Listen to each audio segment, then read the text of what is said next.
है। माननीय अध्यक्ष महोदय, कोविड-19 के चलते राज्य में स्वास्थ्य संबंधी बुनियादी ढांचे और सुविधाओं के सुधार पर ध्यान केंद्रित किया गया है।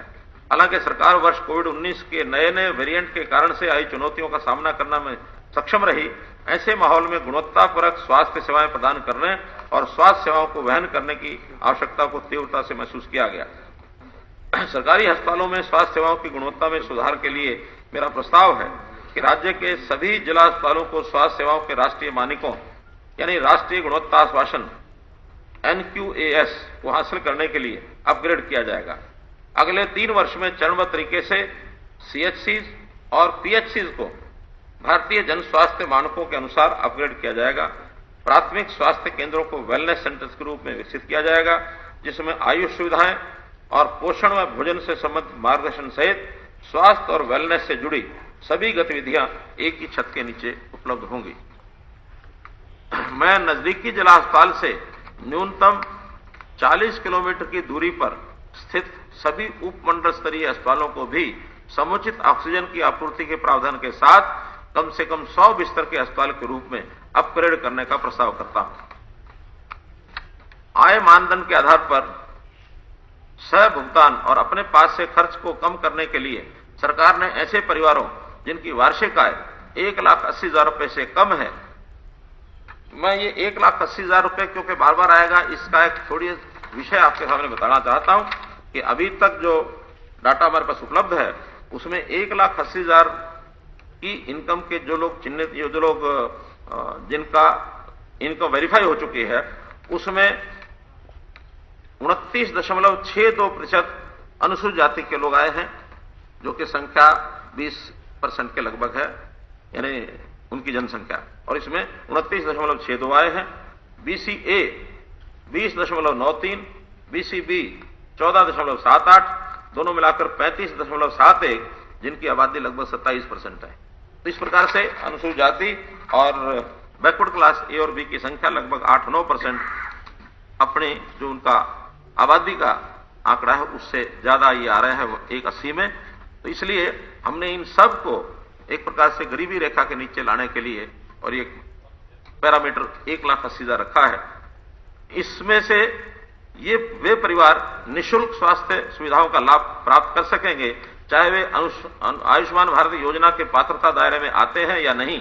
यदि आवश्यक हुआ तो सरकार ऐसे परिवारों के लिए केंद्र सरकार के हिस्से सहित पूरी लागत हरियाणा सरकार स्वयं वहन करेगी।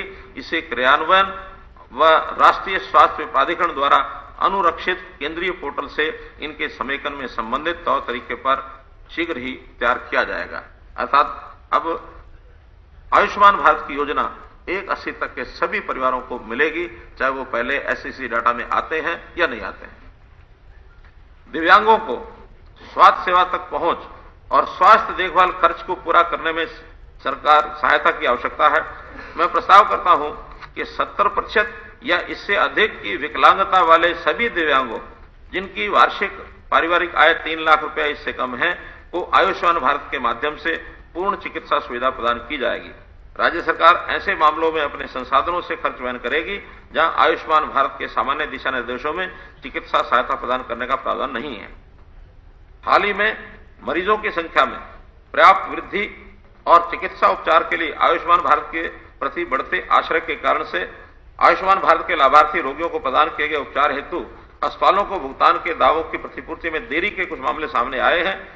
ये सुनिश्चित करने के लिए भुगतान तीव्रता से हो और भुगतान में देरी संबंधी किसी संदेह के बिना गरीब मरीजों का इलाज जारी रखने के लिए अस्पतालों में विश्वास पैदा हो, मैं एक रिवॉल्विंग मैकेनिज्म स्थापित करने का प्रस्ताव करता हूं, जिसमें देय राशि के 75% का भुगतान अस्पताल द्वारा दावा भेजने के 15 दिन के अंदर अंदर ये प्रदान कर दी जाएगी और शेष राशि का भुगतान उचित सत्यापन के बाद कर दिया जाएगा। मुझे आशा है अस्पताल सरकार द्वारा उन पर जताए गए विश्वास पर खरा उतरेंगे। मुझे ये बताते हर्ष हो रहा है कि केंद्रीय श्रम रोजगार मंत्रालय राज्य में आयुष्मान भारत के रोगियों के लिए कर्मचारी राज्य बीमा योजना यानी ESIC के तहत संचालित अस्पतालों में भुगतान आधार पर इलाज के लिए अनुमति देने के लिए हरियाणा के अनुरोध पर विचार करने की सहमति प्रदान कर दी है। इससे उन क्षेत्रों में गरीबों के लिए तृतीयक स्वास्थ्य सेवा तक पहुंच में सुधार होगा जहां ESI द्वारा संचालित अस्पताल उपलब्ध हैं। अर्थात ईएसआई में भी सामान्य नागरिक जाकर के इलाज करा सकेगा, वहां भी आयुष्मान योजना का पूरा लाभ उन लोगों को मिलेगा। माननीय अध्यक्ष महोदय, देखा गया है कि गरीब वर्ग का परिवार स्वास्थ्य संबंधी कई ऐसी समस्याओं का सामना करते हैं जिनका समय पर पता नहीं लगता, फलस्वरूप असामयिक मृत्यु हो जाती है। मैं प्रस्ताव करता हूं कि जिन परिवारों की न्यूनतम आय 180 यानी जिन परिवारों की 180 रुपए वार्षिक आय है या उससे कम है, उन्हें 2 वर्ष में एक बार निःशुल्क सामान्य स्वास्थ्य जांच की सुविधा ये प्रदान की जाएगी। हर 2 साल में सबका एक बार मेडिकल टेस्ट होगा।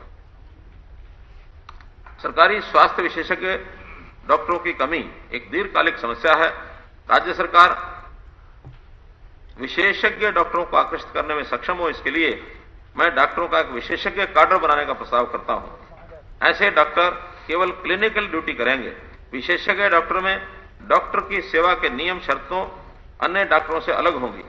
चिकित्सा स्नातकों को सरकारी सेवा की ओर आकर्षित करने के लिए राजकीय चिकित्सा महाविद्यालयों के स्नातकोत्तर पोस्ट ग्रेजुएट पाठ्यक्रमों में 40% सीटें सरकारी सेवा के डॉक्टरों हेतु आरक्षित करने का निर्णय लिया गया है। डीएनबी पाठ्यक्रम जो वर्तमान में 11 अस्पतालों में उपलब्ध है, वो सभी जिला नागरिक अस्पतालों में शुरू किया जाएगा। सरकार निजी क्षेत्र के माध्यम से भी गरीबों को उत्तम स्वास्थ्य देखभाल सेवाएं प्रदान करने के लिए प्रतिबद्ध है। सरकार प्राथमिक सेवा देखभाल के साथ साथ मल्टी स्पेशलिटी अस्पतालों के निर्माण और प्रबंधन के लिए सरकार और समुदाय के भागीदारी पर आधारित एक नया सहभागिता मॉडल ये विकसित करना चाहती है। इस संबंध में उचित परामर्श के पश्चात एक नीति 6 महीने के अंदर लागू कर दी जाएगी। राज्य की जनसंख्या में वरिष्ठ नागरिकों के बढ़ते अनुपात को ध्यान में रखते हुए सभी जिला नागरिक अस्पतालों में फिजियोथेरेपी इकाइयों के साथ वरिष्ठ नागरिक कॉर्नर शुरू किए जाएंगे। नागरिक अस्पतालों में इलाज के लिए वरिष्ठ नागरिकों को प्राथमिकता दी जाएगी। मुझे पता है कि सरकारी अस्पतालों में मरीजों के सहायकों के लिए बोर्डिंग लॉजिंग की पर्याप्त सुविधाओं की कमी है। सभी जिला नागरिक अस्पतालों व मेडिकल कॉलेज के अस्पतालों में रेस्तरां सुविधाओं समेत कमरे और डॉर्मेटरी वाली विश्राम सराय के निर्माण के लिए अलग से प्रावधान करने का प्रस्ताव करता हूं। कई परोपकारी संगठन हैं जो इन अस्पतालों में मरीजों के सहायकों को निःशुल्क लंगर की सुविधा प्रदान कर रहे हैं। मुझे आशा है कि इन विश्राम सरायों की स्थापना और प्रबंधन में सहभागिता के माध्यम से इनका सहयोग हमें मिलेगा। हाल के वर्षों में बड़ी गंभीरता से अनुभव किया कि छोटे शहर बड़े गांव में स्वास्थ्य सुविधाओं के विस्तार की आवश्यकता है। स्वास्थ्य सुविधाओं का विस्तार सरकार और निजी दोनों क्षेत्रों को करना होगा। छोटे शहरों में अपनी संस्था स्थापित करने के लिए डॉक्टरों को प्रोत्साहित करने हेतु बजट की एक नई योजना प्रस्तावित करता हूं। जो डॉक्टर नगर पालिकाओं वाले छोटे शहरों और महाग्रामों में अपने नए अस्पताल, नर्सिंग होम या क्लिनिक स्थापित करना चाहते हैं, उन्हें वित्तीय संस्थानों से लिए गए ऋण पर ब्याज सहायता देने के लिए 3 वर्ष की अवधि के लिए 2% की दर से ब्याज सहायता प्रदान की जाएगी। स्कीम के विस्तृत विवरण की अधिसूचना स्वास्थ्य एवं परिवार कल्याण विभाग द्वारा शीघ्र जारी की जाएगी। सुरक्षित रक्त की अपर्याप्त आपूर्ति बनाए रखने और स्वैच्छिक रक्तदाताओं को अस्पताल में संक्रमण होने के उच्च जोखिम से बचाने के लिए रक्तदान की सुविधा 22-23 में पायलट आधार पर रक्त संग्रह और भंडारण के लिए बुनियादी ढांचों के साथ मोबाइल इकाइयां शुरू की जाएंगी। प्राप्त अनुभव के आधार पर इसे पूरे राज्य में विस्तार करने का लक्ष्य है। राष्ट्रीय लक्ष्य के अनुरूप वर्ष 2025 तक सरकार निजी क्षेत्र को शामिल करके और जोखिम आबादी की मैपिंग करके टीबी को समाप्त करने के लिए प्रतिबद्ध है। टीबी का पता लगाने के लिए राज्य के हर खंड में मॉलिक्यूलर टेस्टिंग की सुविधा उपलब्ध कराई जाएगी। सरकार एलोपैथिक उपचार के विकल्प के रूप में भी आयुष के बारे में जागरूकता पैदा करने का प्रयास कर रही है। सरकार बीमारी के उपचार के लिए आयुष पद्धति को अपनाने वाले सरकारी कर्मचारियों को भी चिकित्सा प्रतिपूर्ति का लाभ देगी। राज्य को अनीमिया मुक्त बनाने के सरकार के विजन में दृष्टिगत राज्य से अनीमिया को खत्म करने की एक रणनीति के रूप में आयुष को भी शामिल किया जाएगा। चिकित्सा शिक्षा,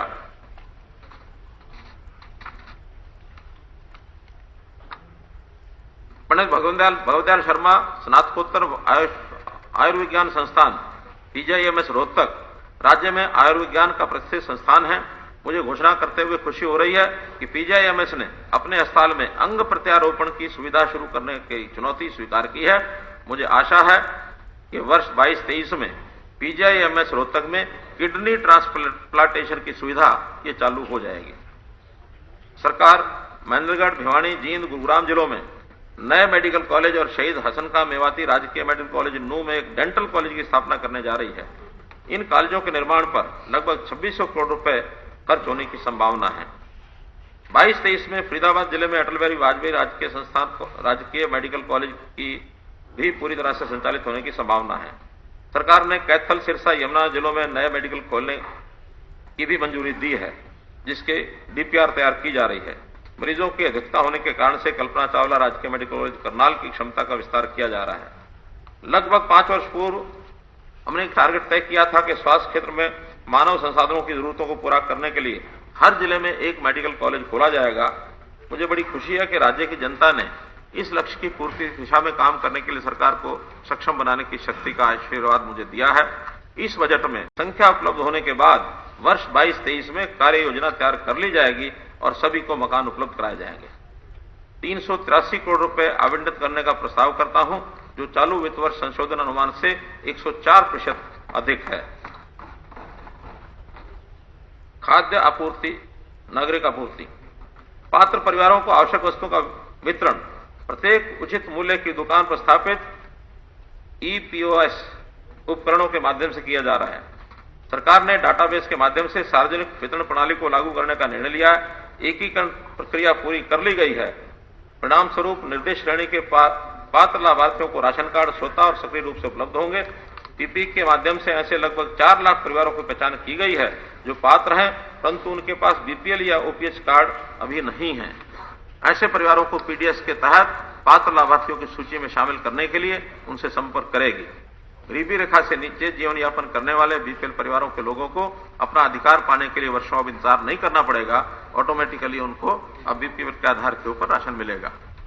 एक राष्ट्र एक राशन कार्ड योजना के तहत अन्य राज्यों के लाभार्थी अपना राशन कार्ड हरियाणा से कहीं भी लाभार्थी दूसरे राज्यों से ले सकते हैं। एक राष्ट्र एक राशन कार्ड के तहत दिसंबर 2021 में लेनदेन के 23,542 मामले हुए। इस दिशा में हरियाणा देश में दूसरा स्थान पर रहा।